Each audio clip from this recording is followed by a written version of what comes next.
بسم الله الرحمن الرحيم. أنا وحنا هاي حسن محمود يلود أرضي شهادة اللوات كبرتها كلية الشرعية جامعة كفندش.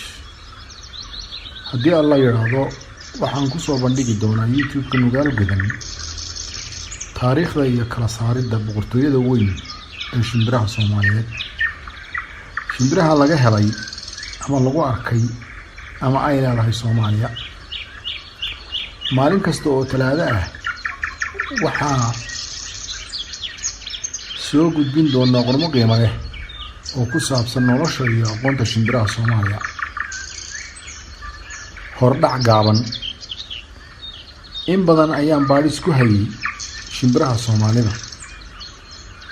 Qormooyinkii ugu horreeyay ee aan arko waxay ahayd mid leh Soomaaliya waxay qani ku tahay shimbiro ku dhawaad ka badan 700 nooc oo shimbiraha ka mid ah kuwa oo ku nool dhulka ballaaran ee Soomaalida. waxaa ka mid ah 8 nooc oo ku nool Soomaaliya taas oo macnaheedu yahay in aan laga heli karin meel kale oo adduunka ah. haddaba waxaa jiray shimbiro yaqaano badan oo dhulka Soomaaliya yimi oo shimbiraha Soomaaliyeed sahamiyay ama cilmi baaris ku sameeyay. midka ugu horeeyay ee aan arkay qoraaladiisu waa Eliot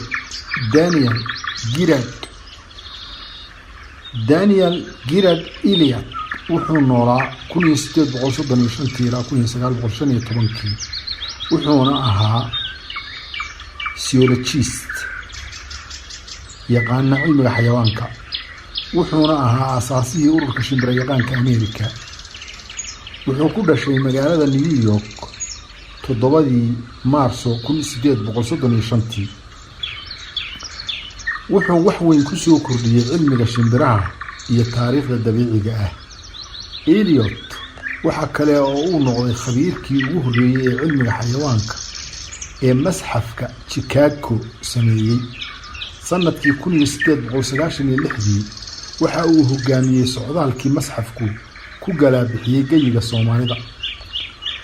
wuxuu calaamad u noqday socdaalkii ugu horreeyay ee masxafka waqooyiga Ameerika Afrika ku yimaado oo ku ururiyo xog ku saabsan xayawaanka Afrika ama shimbiraha Afrika.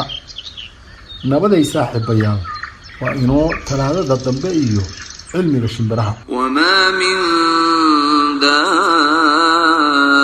دابة في الأرض ولا طائر يطير بجناحيه إلا أمم أمثالكم ما فرطنا في الكتاب من شيء ثم إلى ربهم يحشرون.